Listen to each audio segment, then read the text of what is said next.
Pilgrim. This morning, where we say, whoever you are and wherever you are on life's journey, you are welcome here. We especially want to welcome any visitors who are joining us today, and we'd like to get to know you. If you would, there should be a welcome visitors card in the feedback box. There's a pencil or a pen or something there. And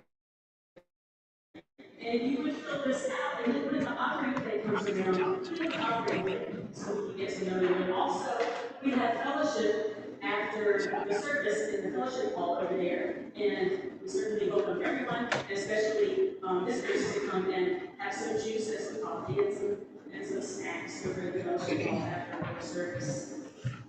If you have a prayer card that you did not put in the basket as you were coming in this morning, if you raise your hand and pick it up, and that's it. All right, there's no Sunday school today, but children are always welcome on any Sunday to stay in the sanctuary. There are kids in the art decks, and also Leo and Katie are in the nursery offering childcare for anyone who needs it. Upcoming in the next couple of weeks is the Hanging Rock State Park Campground, and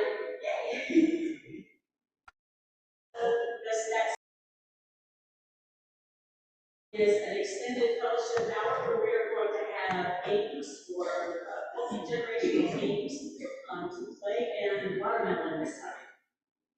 Richard Bleeker still needs a few volunteers to help prepare and serve the meal for urban on the afternoon of Tuesday, August 29th. You can see the bulletin for details or contact. Now let us prepare our hearts for worship.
Stand and body for spirit and join me in the calls of worship, which you will find in your bulletin.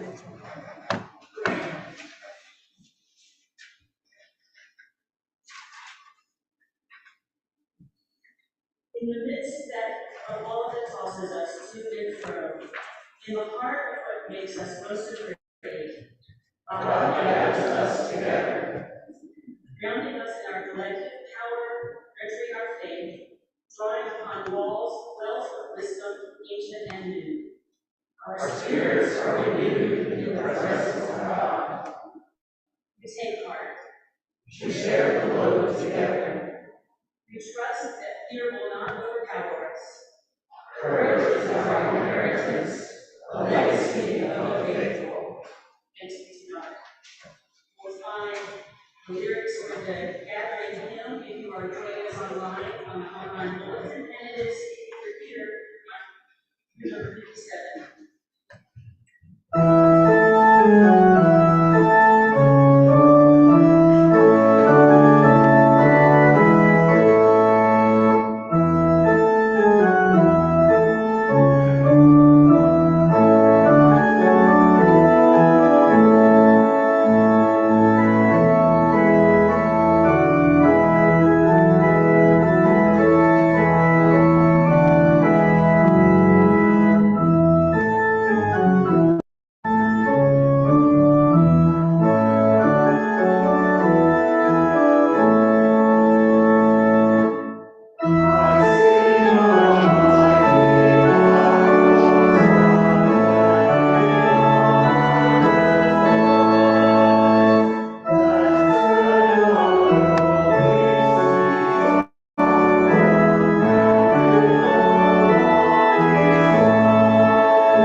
gentle and knowing presence.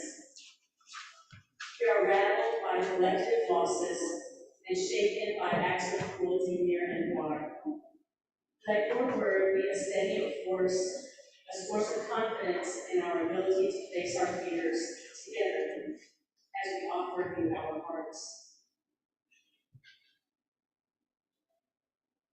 On our minds and on our hearts, the community of Maui, surround the community over the Heavenly Creator as they live through the devastation and the loss during these wildfires that have ravaged the island.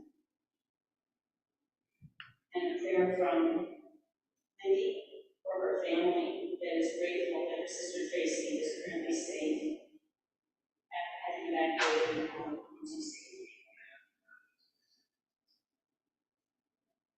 There's a prayer for all couples, and may we offer each other grace and look for the good in each other.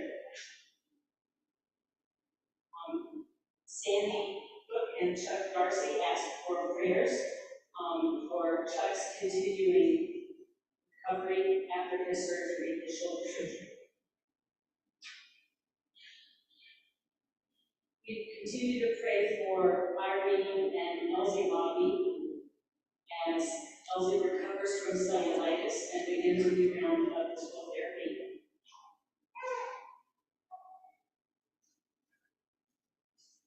Gary and Bill's son Ashton is very sick and he is in the hospital at Durham Regional. He has acute pancreatitis and has had a very high.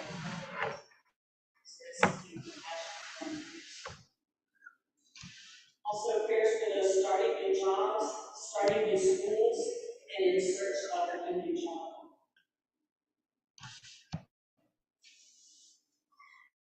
God of love, you are with us in every transition and change. As we live into this sabbatical time with excitement and perhaps anxiety, may we relax, remembering your deep compassion, presence, and abounding love. We thank you for your gifts, talents, and skills with which you have blessed us. We thank you for the experiences that have brought us the breadth and the depth to our work. Be with us as we move through this month, rejoicing with you and supporting God in your mercy.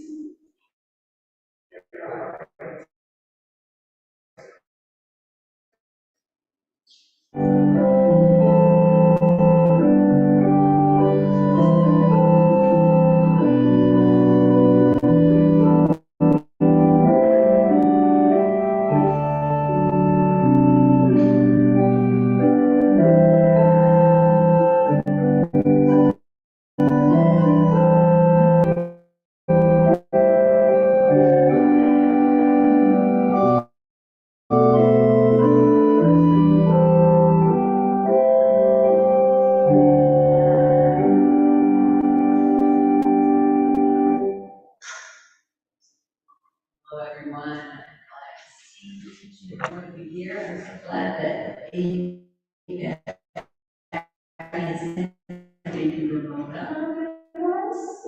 Yay, first Sunday back.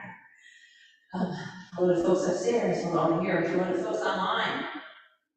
So we are still in the season of ordinary time, and today's scripture reading, like last Sunday, is from the book of Genesis.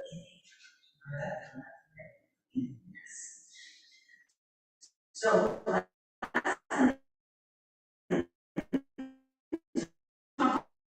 about divorce, he was very nervous about me. You guys remember what his name was? That sounds like very difficult. Israel, yes, Israel was his new name. Israel means strives with God, tries very, very hard with God. And right after that, he's able to make up with his brother Esau, and then Jacob, Israel, makes a home nearby with his family. And so after that, it was all happily ever after, right? No more problems. They all got along. No, they're like, you have that sort of sneaky look like that's not the answer. It's true, they did not all get along perfectly after that. Israel's youngest son was Joseph, and Joseph was his favorite. That's an interesting thing to think about. So Israel listened to Joseph more than his brothers and sisters, siblings. He made sure that he got the nicest things to eat. He even gave Joseph a beautiful coat with many colors. This is not that, but it's to give us an idea of maybe what it might have looked like. So he didn't give this coat to the other siblings, he just gave one coat to Joseph. Now, I can't be sure, but I don't really think that Israel was trying to hurt anybody's feelings, but even so, how do you think his siblings would feel if he was saying, that's my favorite one, never mind about these ones, this one's my favorite, this child has a nice outfit. Would you guys like that? No, I think it was a funny feeling in your tummy. Yeah, I wouldn't really like that either. So then they got a little older, and when Joseph was a teenager, he did a couple things that really bothered his siblings, especially his brothers. Do you ever do things that bother your siblings or your friends? Yeah. What have you grown into? You ever had any fights with any of your siblings? Yeah, because as some are saying, no, yes, you did. Yeah. He wasn't really thinking about their feelings. He was just trying to get his dad to listen to him the most. First, he tattletaled on his brothers to their dad, Israel. Later on, he told them all about a dream he had where all of his siblings were bowing down to him because he was the big boss. Would you like that if your sibling said to you, you're going to do what I say, I'm going to be the big boss? Would you like that? No, well, yeah, they did not like it either. So when people have hurt feelings and they don't know good ways to let those feelings go, they can do things that are way more hurtful to other people. And that's what happened with Joseph's brothers. They took his fine coat that Israel had given him, they took it away from him, and then they sold Joseph into slavery. He went away from his whole family into Egypt. I feel so sad when I read this story. Because I wish the family could have listened to God a little more closely then, because I just can't believe that God meant for those sad, sad things to happen. So I wonder if we can try and think about kinds of ways we can slow things down or fix things up when we're feeling frustrated. If you had been there when Israel was playing favorites with Joseph, what do you wish you could have said to him? What would you want to say?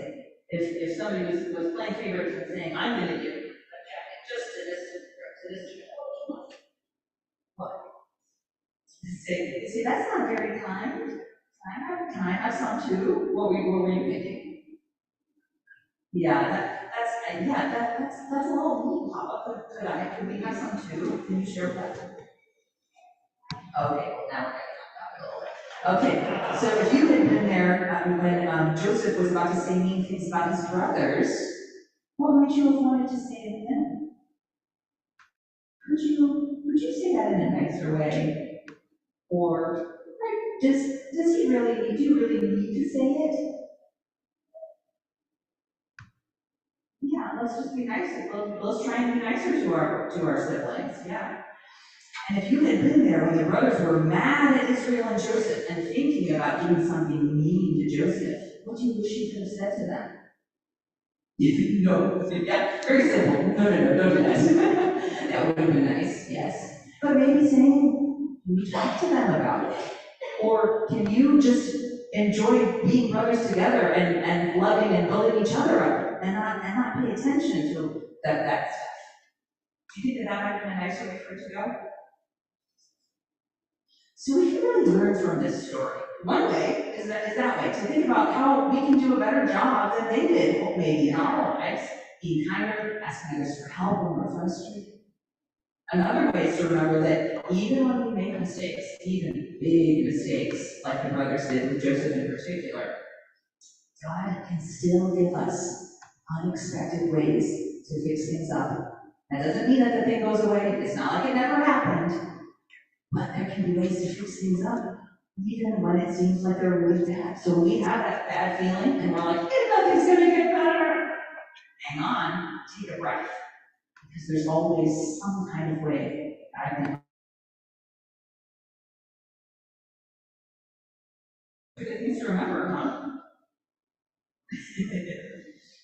Do you guys have any other things to say before we do our breath and our prayer? No. All right, let's do it. Let's get in our circle, and we'll do a breath for Jesus. Breath for loving grandparent, Creator God, and the Holy Spirit inside. All right, hand on tentacle, whatever you got. Hold hands, or you can just send out love.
Today's scripture reading is from Genesis, chapter 37, verses 1 through 4 and 12 through 28.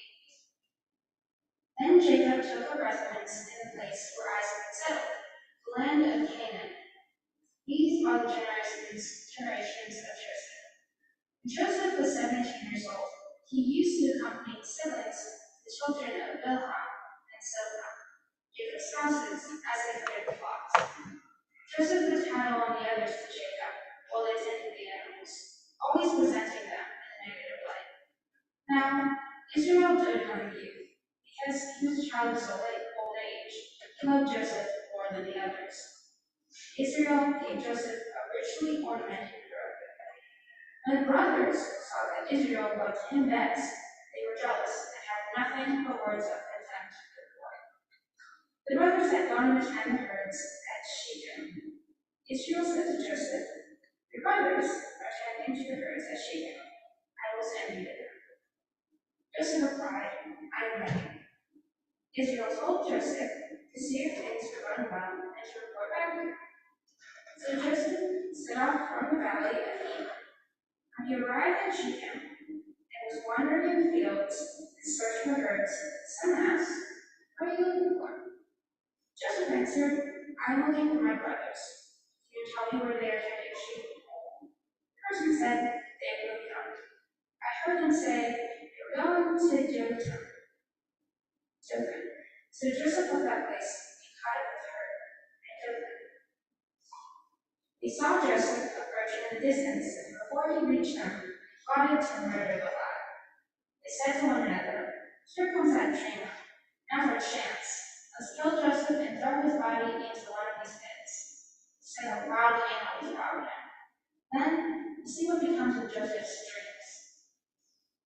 Reuben intervened and saved the boy from their hands, saying, "No bloodshed. Throwing him into a pit in the wilderness is one thing, but let's not lay a hand on him." Reuben's intention was to rescue Joseph and return him to Israel.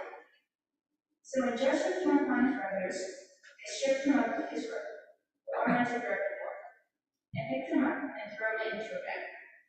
It was empty and there was no water. Then they sat down to eat.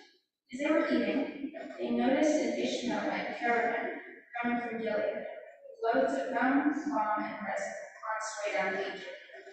Judah said to the others, What is to be gained by murdering Joseph and concealing his death? Why not sell Joseph to these Ishmaelites? He is, after all, our flesh and blood, and in that way his blood will not be on our hands. The others agreed. Meanwhile, some Midianite traders passed by and pulled Joseph out of the pit. They sold him for 8 ounces of silver to the Ishmaelites, who took Joseph with them and take true. They are still speaking God, grant us wisdom and understanding.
Script because Felix was supposed to be here, but I think she got caught in the nursery. So that is me. So I am good with naming it. You can see my bio in there. For a lot of you know, for Pilgrims, I have been a Pilgrim for a few years. Molly and I started attending right before the pandemic, and yes, so I know many of you through Pilgrim, and I have a lot of come up to support me today, so I'm very grateful for that. So as I listen to today's scripture, my head is spinning, reflecting on Joseph's tumultuous family dynamics. There is honesty in the portrayal of how messy family life can be. Some of us can really connect to the supportive highs, the degrading lows, and everything in between as being a member of the families we were born into. Then there's a wider family, our community, our tribe, our village, that we will seek out, and those that God deliberately puts in our path. If we are mindful of God's ever-present and loving intervention, these folks provide needed balance for our genetic families and enrich our lives as we journey on this roller coaster.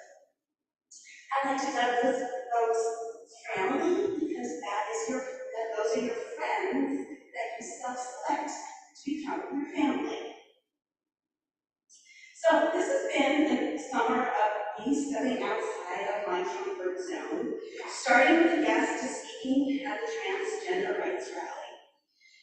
And when Lindsay posed an open invitation for speakers, I immediately felt called to volunteer. And that's probably why I very deeply at this moment feel the Holy Spirit in me, because I am not nervous at all being in front of you, even though this is a very strange place to be looking out. Just so you've never had that experience, it's very weird. But as I have gotten older and put certain aspects of my life journey into perspective, I am overwhelmingly grateful for how I was nurtured by my family, my community, and circumstances to have an open heart that seeks authentic connection and senses keenly the unspoken need in others. I am versed in the nuanced dynamics of the circle of support. There are times when we are the steadfast supporters, and at times we need to lean in and receive. It can be challenging to graciously, say that word very strongly, graciously accept when we need to lean in. Because it's in our apologetic nature to profusely apologize when we are living into our humanness. So my learning began, by example, generations ago with my great-grandmother, Mama is what we called her. She was widowed in 1922 with 4 young children. My grandfather and his family could not have survived, let alone thrived, without a sustaining support system. And I think in part, this deep-rooted sense of being an integral part of community influenced his calling into ministry. My grandparents, Lee and Betty Moorhead, met at Millikan University in Decatur, Illinois, and that is the town where my grandfather grew up. Incidentally, my great-grandmother enrolled in college with my grandfather, and this later would be where my own parents met. Upon graduation, my grandparents married and moved to Boston. A life dedicated to ministry and serving others was going to be a cooperative lifestyle and journey. So in 1942, while my grandfather attended seminary at Boston University, my grandmother started her master's in social work, never intending to work outside the home, but she thought that this would give her the best preparation of being a minister's wife. From their first appointment at the Wesley Foundation at Ohio State, every week my grandmother made a treat and she placed it in the for guests only tin. Nobody was able to touch that. The dessert serving tray, which I inherited, sat on the sideboard ready for frequent visitors welcomed into their home for decades. My father and his siblings also recalled countless hours of sitting in other people's houses while their parents made round-the-clock house calls. Now, my mom entered the picture, needless to say, she felt genuinely welcomed and got swept up into this all-embracing lifestyle. My mother, like so many, were struck by the grace and the unassuming demeanor of my grandmother. Now, after my parents married, my father chose to enlist in the Army rather than be drafted. They left their entire family in the Midwest and relocated to my father's assignment at Fort Dix in New Jersey. Thankfully, I should say, medical issues prevented him to Vietnam, and my father began his master's social work at Rutgers. And my parents immediately sought community by finding a church home and joining a sports racing club. Now, this was very interesting to me that my parents were sports club enthusiasts. So, this is when my Aunt Mary enters our family orbit. So, just to be fully transparent, I just returned on Tuesday from California caring for my aunt who's had a very long stretch of medical woes, so my emotions are extremely words can never encapsulate my aunt's impact in my life. My kids have recently asked me to retell her origin story because most superheroes have backstory. They also wanted to verify again that there is not a lick of DNA that connects us. I have long since embraced that I do not need to justify or validate my family connections. But for the sake of storytelling, we'll do that in a little bit. Share that my mother and my aunt quickly bonded and supported each other as they were journeying through early adult transitions. My aunt was present from the moment my brother and I entered the world and virtually every single day after that. My clearest and earliest memories are with her. Moments of being rescued from my mother when she needed mental health breaks, sleepovers, baking cookies, singing, being silly, teaching me how to set the dinner table, and watching her and my mother play volleyball for hours and hours, and a bevy of celebrations. When she was displaced after an apartment fire, her coming to live with us was like winning the lottery for my brother and I, that is, because we do not understand the scope of it. And on the flip side, the day that she left for the West Coast for a needed new chapter, that was the most devastating day of my young life. Soon thereafter, my family will be making a transition for a new opportunity in southeastern Connecticut. I always like to specify that my geography has always been more growing up into a small state. Rhode Island side, far from the New York side. We lived, and my parents still do, in a small village of Gales Ferry. It sits on the Thames River and it butts up against the Naval Base in Groton. It has the nuclear submarine capital of the world. The U.S. Coast Guard Academy sits on the opposite side of the river. In the same geographic area that is Durham, there are numerous small townships in Connecticut, and many folks there have direct or indirect ties with the military or defense industry. Within days of arriving, after first locating the library and grocery store, we made our way to the Methodist Church. So, if you've never been exposed to it, military communities possess the unique and vital adaptation to care for one another and intense.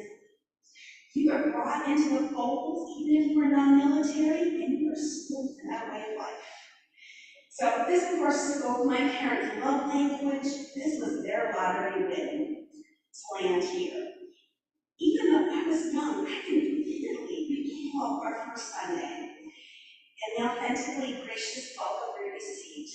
Mrs. Beal ushered my brother and I to Sunday school. Our pastor, who everybody just called the Rev, was out of the house later on that day. The next day, we were at the Thompson's house seeing our first case of New England clan chapter as New Englanders. And the day after that, we got played at the Toast House. Those that are still very much a part of my life. Growing up, immersed in the fluctuating and migratory life of military families, in long military appointments with unpredictable communication pathways, I honed my empathy link. The examples of being attuned to others and living fully into the community extended beyond what had already been nurtured by my family.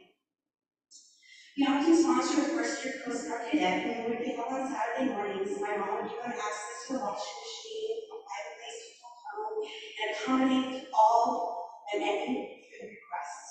Our holiday celebrations to this day still include 4 to 6 families and strays who cannot travel home.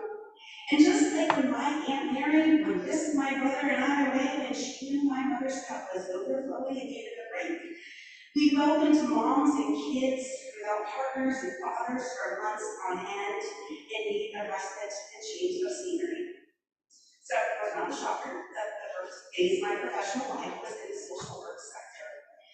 When we moved to North Carolina, I was the emergency services caseworker at the local Red Cross, just down the University Drive. Just like what Red Cross disaster workers, relief workers, caseworkers are doing at this very moment in Maui, I was often meeting people in their darkest hour, in shock, having just experienced devastating loss. I remained humbled, being connected so intimately with so many through their grief, and in their trust of me to provide guidance in the immediate aftermath. I was working for the Red Cross in September 11, 2001. I did not process the details that stemmed from that horrific day like many because I was in reactionary mode, starting that night dispatching mental health workers to the morgue at the Pentagon. My silver lining was experiencing the outpouring of love through service and the connections that ensued. That is when my family, Debbie, walked through the door and hurried me into life. Soon after, I was expecting my first child, and early on in my pregnancy, my husband Justin's company folded. The lack of local job prospects and the anxiety of starting a family without hard-earned income, because Red Cross caseworkers do not make much, was exacerbated with the early arrival of our daughter Ellie. Added still to the mix were complications resulting from a very rare femoral nerve injury. When the nurse came to me out of bed the next morning, I hit the floor. No one, including myself, realized that I had no sensation from my hip down to my feet. Tests did not confirm the cause or provide an optimistic outlook on recovery. My life had instantly transformed in many ways. I had a new life to care for. She was healthy. I was healthy, just lacking mobility. On day 2 of our hospitalization, Justin got his first job offer in Texas. At that point, we started to panic because we knew we could not leave our support system with so many unknowns. The next day, he got a local offer, and that became the emphatic yes. So we went home with our baby, wheelchair, leg braces, walker, in-home physical therapy appointments, and a child contract. Until then, for the majority of my life, in the circle of community, I've been on the giving side. I was now fully dependent to be on the receiving end. It was a full stop abrupt turnaround. Now we know that God is full of grace and abundant mystery. More likely than not, we cannot fully comprehend it when we are in the moment. But later, the secure path that God put in our place became so obvious. So back it up a little bit. Towards the end of my pregnancy, Debbie's company also had folded, and without pressing me to find a new job, she devoted herself to volunteering at the Red Cross on a almost daily basis. That's when our friendship blossomed. Justin was able to be home for the first 2 weeks with Ellie, and after that, Debbie showed up, despite not being a morning person, to give for us and help me through the challenging physical recovery process. And just like my Aunt Mary, Debbie has been a fixture in my children's lives since day one. Not a lick of DNA, but she's new family. They know very well the origin story of the secret. Now, seemingly so far removed, that was an overwhelming and emotional chapter in my journey. Nonetheless, I am so grateful for that experience and will not change a thing in the timing of it, because it widened my perspective of life and the sustaining and transforming power of community. I have lived into a beautiful full circle and trust in as an essential part of life's journey. Without a doubt, it has helped me to see calm, clarity, and care through other passages. God never intended us to do this alone. I know it happens. And I see so much tangible evidence of that. Okay.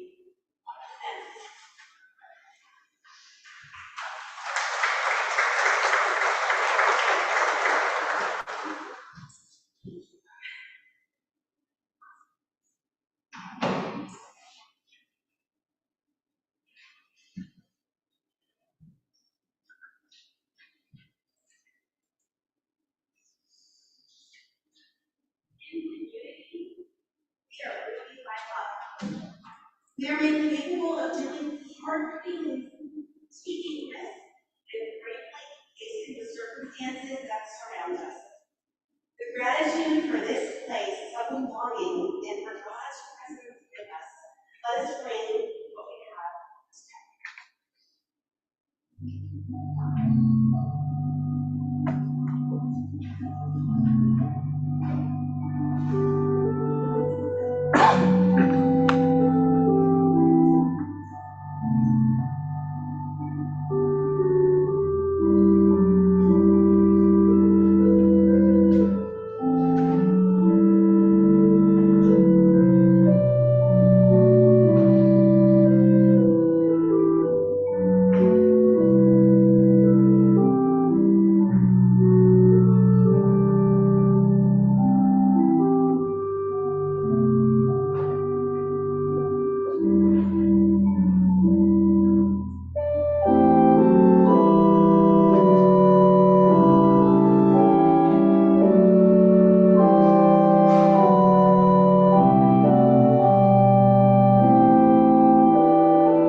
We believe in each other.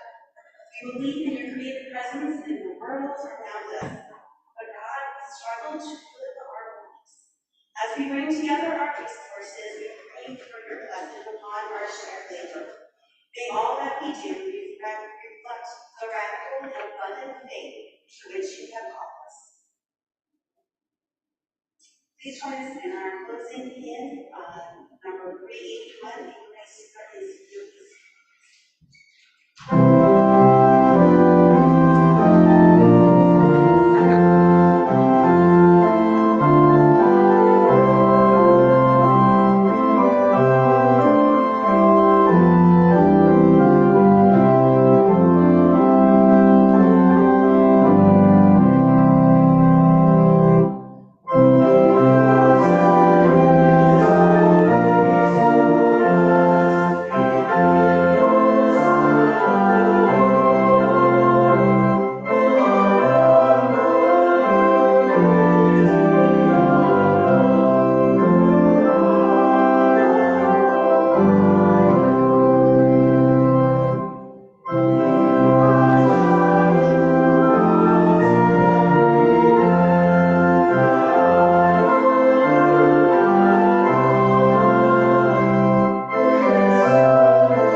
Leads us in the benediction, I wanted to say two things. One is, as always, we have communion, because it's not a first Sunday. Communion will be after worship in the parlor right over here. So if you're new and you would like to partake in communion, head that way, and a deacon will lead you.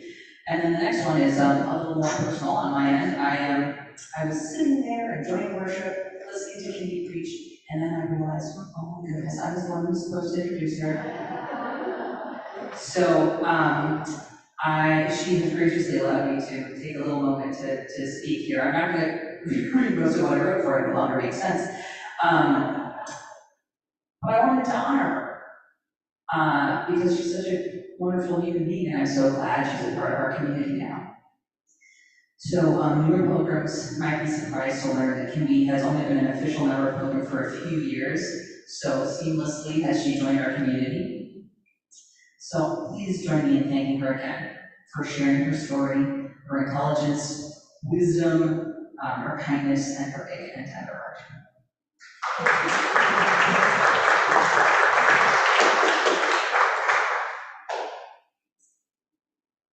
So beloveds, take heart.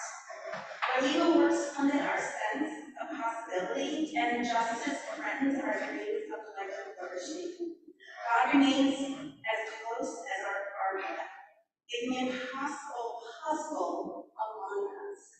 A community, we have what we need to love each other and our neighbors as well. Let us go and live what we believe. And now, I send to you. Thank you. And let us show